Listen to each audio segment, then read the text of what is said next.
네, 2022년 2월 28일 이청훈입니다.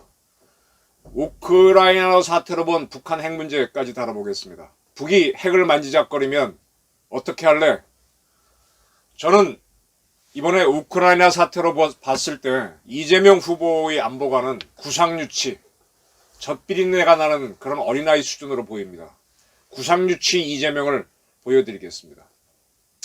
어제 모스크바에 있는 미국 대사관이 긴급 공지를 내렸습니다. 러시아에 있는 미국 국민들은 다 철수하라 이겁니다. 이유는 뭐냐? 주요 국가들이 러시아 여객기, 아에로플로트죠. 그 항공기가 자국에 들어오는 것을 차단하고 있다. 따라서 러시아도 그런 나라들의 소속된 항공기 입출항을 금지하면 러시아를 떠날 방법이 없다. 그러니 빨리 떠나라. 그렇게 얘기한 겁니다. 하늘길이 막히고 있다는 거죠. 현재 미국은 미국 국민들의 해외여행 경보를 발령하는데 총 4단계입니다. 마지막에 여행금지인데 러시아 전역에 여행금지를 선포했습니다. 그러하니 러시아에 있는 미국 국민들은 떠나라 이겁니다. 우크라이나에 있는 미국 국민이 떠나라는 건 이미 옛날 얘기입니다.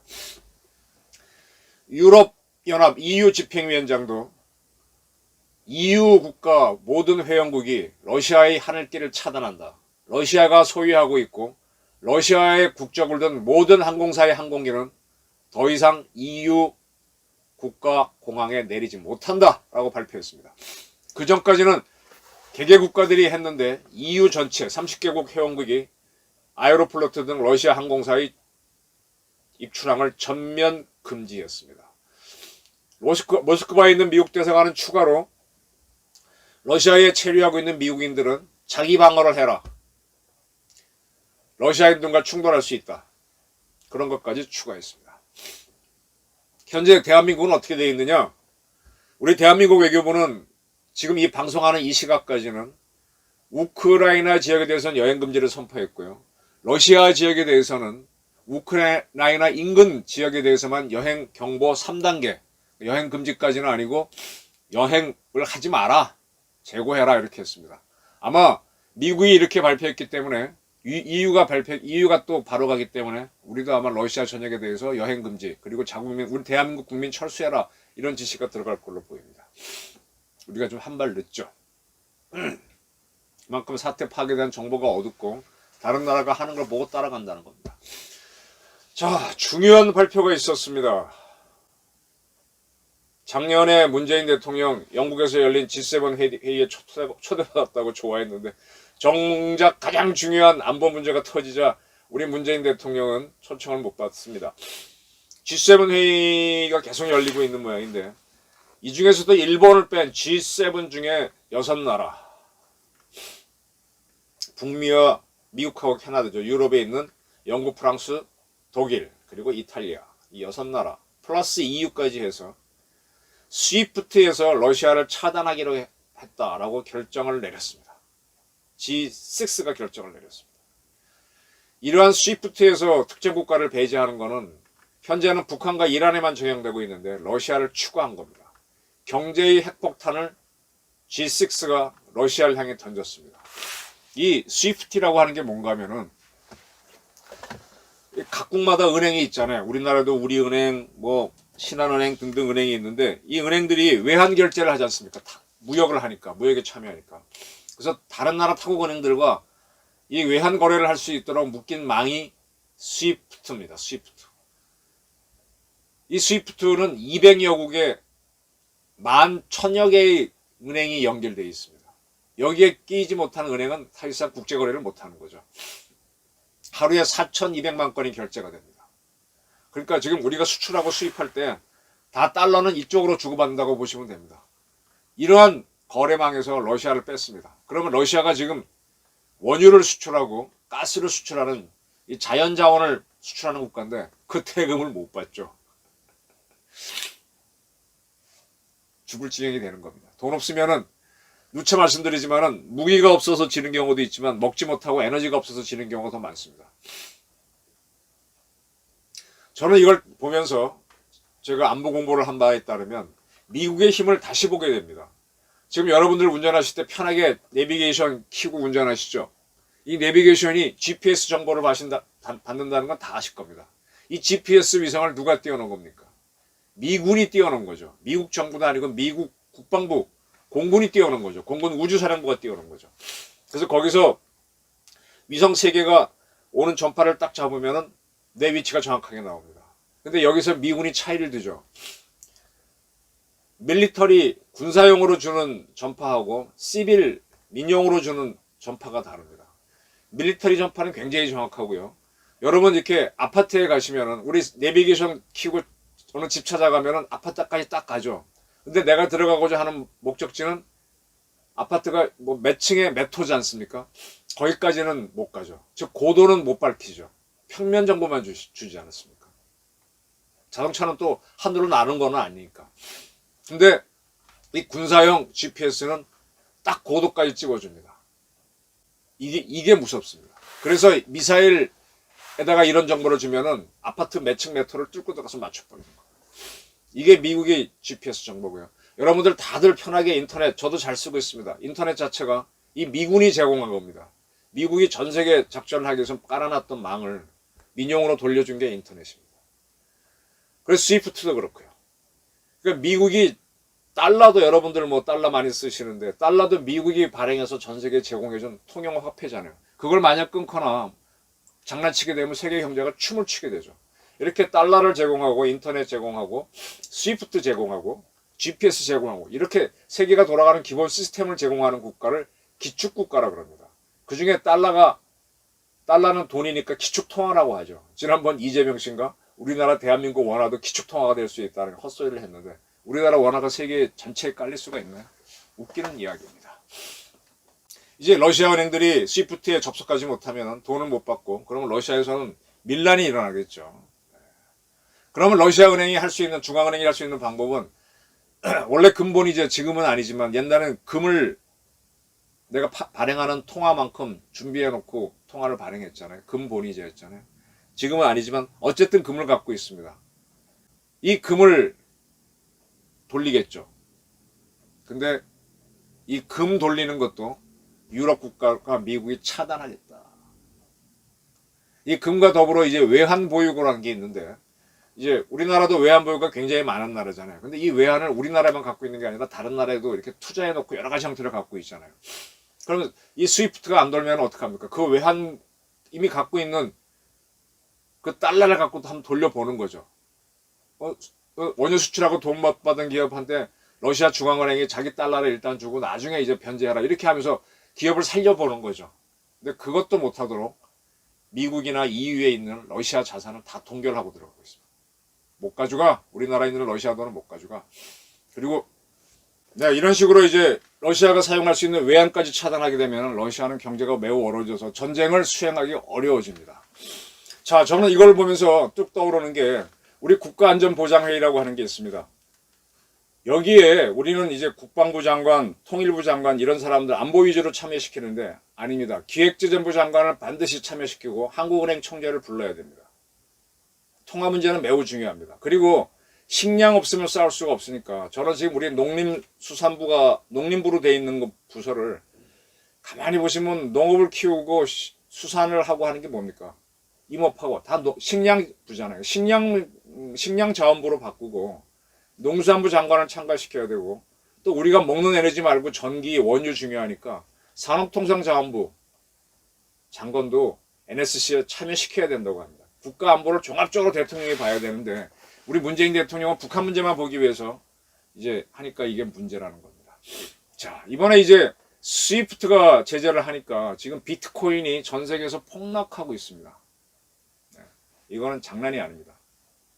자, 미국이 이제 러시아를 EU와 더불어 제재하는 걸 보게 되면서 저는 뭘 떠오르는가 하면은 2차 대전을 떠올립니다. 태평양 전쟁을 떠올립니다. 왜 그러냐? 러일 전쟁이 일어나고 그 다음까지는 상당 기록은 미국과 일본은 같은 편이었어요. 러시아를 견제했었죠. 근데 러시아가 러일 전쟁 때 깨갱하고 나서는 이제 후진 국가로 밀려나고 나서부터는 그때부터는 일본이 기고만장해서 우리를 먹고 만주에 만주국을 세서 만주를 먹고 37년도에는 중국을 때려서 들어갑니다. 그래서 중일전쟁 일으켜서 중국을 양자강 남쪽으로 조그만 나라 뭐라 그럴까요? 옛날에 금나라가 송나라를 압박하듯이 쭉 내려갑니다. 예. 굉장히 그래서 아주 그냥 중국이 형편없는 나라가 되고 중국 거의 전역을 일본이 차지했죠. 그런 일본이 전쟁을 수행하기 위해서 자원이 많이 필요한데 일본은 자원이 없잖아요. 우리도 자원이 없는 나라잖아요. 그럴 거 자꾸 이제 동남아시아에 가서 이렇게 자원을 갖고 오는데 미국이 이렇게 보니까 일본이 자꾸 말을 안 들어요. 우리도 그러니까 이제 동남아에서 갖고 가는 자원을 못 가도록 막습니다. 영국도 막습니다. 그때까지 영일 동맹, 미일 동맹이 있었는데 그게 깨져나가는 거죠. 일본이 딱 보다 보니까 어이씨 이거 안 되겠네 라고 하면서 동남아시아 자원 많은 나라를 직접 지배하겠다고 군사력을 투입하면서 영국, 미국과 전쟁이 붙는 겁니다. 그러한 미국을 본격적으로 치기 위해서 하와이 때리는 게 돌아 작전이 돼요. 그러면서 2차 대전이 터지는 거죠. 지금 무슨 얘기인가 하면은 미국이 러시아가 필요한 자원 이런 것들을 다 차단하고 있으면은 러시아가 견디지 못해서 미국과 유럽을 때리면 그게 3차 대전이 되는 겁니다. 중일전쟁은 러시아 우크라이나 전쟁으로 보시면 되고요. 이게 역사 공부하면서 배우는 겁니다. 이렇게 딱 감을 잡았을 때 대한민국은 어떤 스탠스를 잡아야 되느냐 이걸 다시 점검을 해야 되는 거죠. 문재인 대통령이 해야 되는 거고 윤석열, 이재명 차기 대통령 후보들이 검토해야 되는 겁니다. 대한민국 헌법 91조에는 국가안전보장 문제를 다루는 대통령 자문기구로 NSC를 둔다라고 되어 있습니다. 대통령이 주재하게 되어 있죠. 그리고 이 국가안전보장회의법 제2조에는 이 회의에는 대통령과 국무총리, 외교부 장관, 통일부 장관, 국방부 장관, 국정원장, 그러니까 대통령령으로 정하는 위원으로 참석한다라고 되어 있는데 이 대통령령을 보게 되면 2조에 이 회의에는 추가로 행정안전부 장관, 대통령 비서실장, 국가안보실장, 안전보조장회의 사무처장, 안보실 2차장 이 위원이 된다라고 되어 있습니다. 다시 말하면 기획재정부 장관도 없고요. 산업통상자원부 장관도 없고요. 농림수산부 장관도 안 들어갑니다. 이렇게 되면은 이거는 전쟁 문제만 다루는 거고 경제 문제를 다룰 줄 모르니까 이런 회의로는 대한민국 안보를 못 끌어갑니다. 스위프트 차단 뭐 등등이 다 전쟁하면 다 들어가는 거거든요. 이런 거에 대해서 한국은 준비가 안 돼 있다는 겁니다. 어제 26일날 프랑스는 영불 도보 해협을 통과해서 상테스푸르크 러시아의 항구죠. 그쪽으로 가던 화물선을 납포했습니다.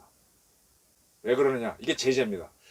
북한이 앞으로 자꾸 이렇게 까불게 되면은 우리가 PSI를 가동해야 될 겁니다. PSI가 뭔가 하면은 북한에서 나오는 해상 선박을 착 차단해가지고 수상한 무기가 있으면 잡아내는 겁니다. 지금 PSI가 지금 명분만 있고 가동이 안 되고 있는데 이 PSI가 가동하게 되면은 대한민국에서는 그 작전은 해경이 해야 됩니다.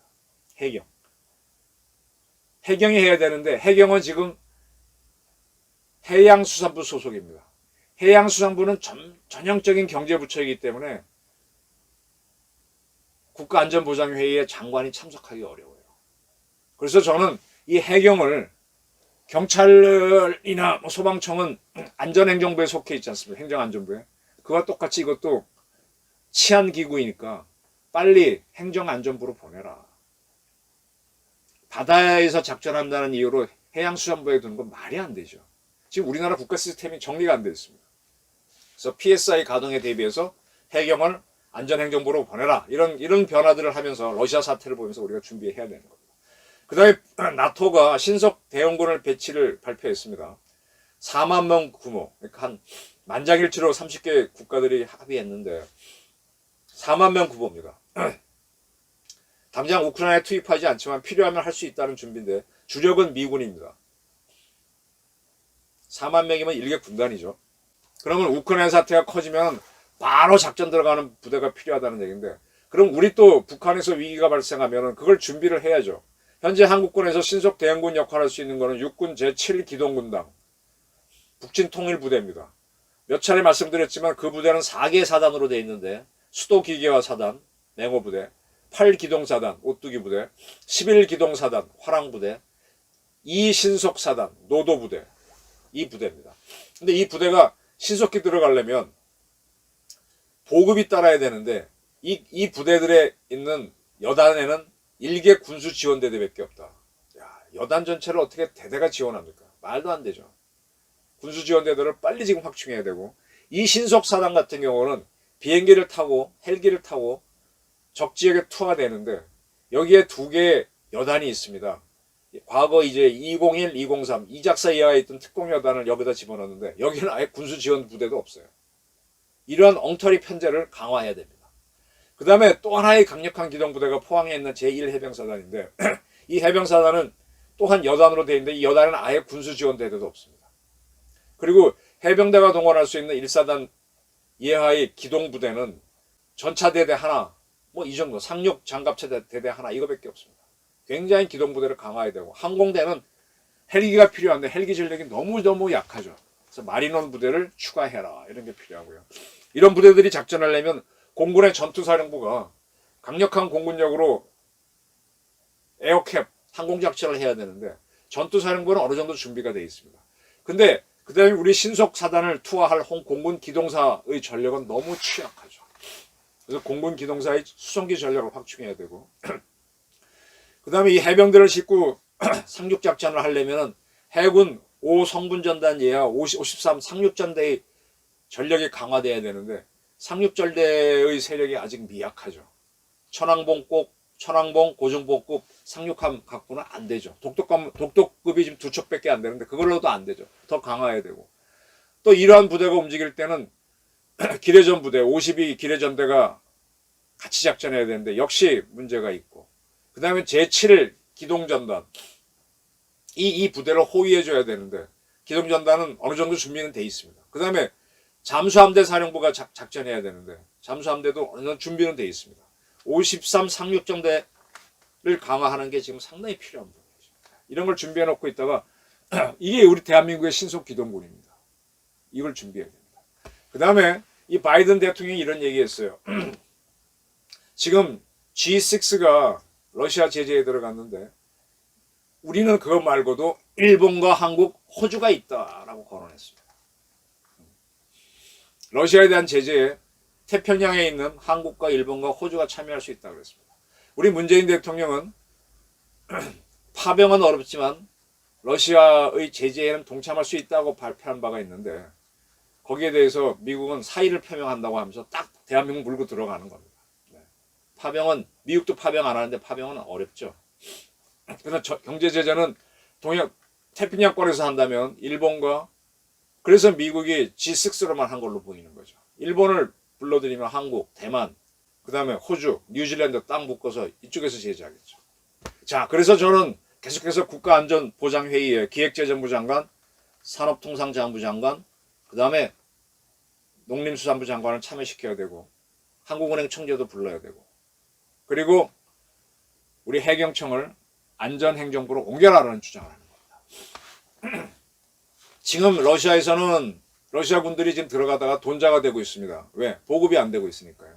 그래서 곳곳에 시가전이 벌어지고 있는데 지금 미국과 나토는 제블린인가? 갑자기 생각이 안 나요. 대공 미사일들을 제공해갖고 러시아 비행기를 많이 격추해내고 있습니다. 제가 한번 우크라이나 전쟁과 보급 문제를 다뤘었으니까 지금 보급에서 문제 때문에 러시아 군대가 300발의 미사일을 쏘고도 못 들어가고 있습니다. 그리고 우크라이나 사람들이 곳곳에서 굉장히 저항을 하고 있죠. 그래서 이렇게 표시가 된 거는 다 지우고 러시아 군대가 숲에 들어가면 불을 지르라 뭐 그런 식으로 이제 게릴라전을 들어가고 있습니다. 이렇게 되니까 제가 다 유튜브에서 다뤘던 겁니다. 이렇게 되니까 지금 러시아 푸틴은 핵전쟁을 검토하라 하면서 핵 억제력을 만지작거리기 시작했습니다. 네. 러시아가 그렇게 할 건 다 예상했죠. 제가 이 방송에서 몇 차례 퓨러라는 단어를 썼죠. 퓨러, 영도자, 독재자. 대통령을 종신으로 하는 사람.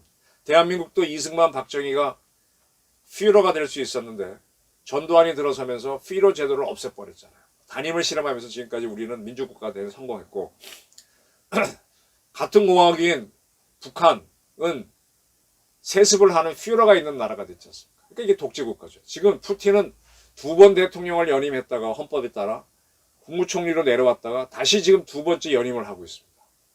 죽을 때까지 한다는 거죠. 이런 사람들이 führer, 독재자입니다. 그러니까 핵전쟁으로 가는 겁니다. 이 führer를 없애려야 되는데 대한민국의 그 많은 민주 인사들, 좌파 인사들, 대한민국 민주화를 위해서 führer, 박정희 독재 싸움도 잘했어요.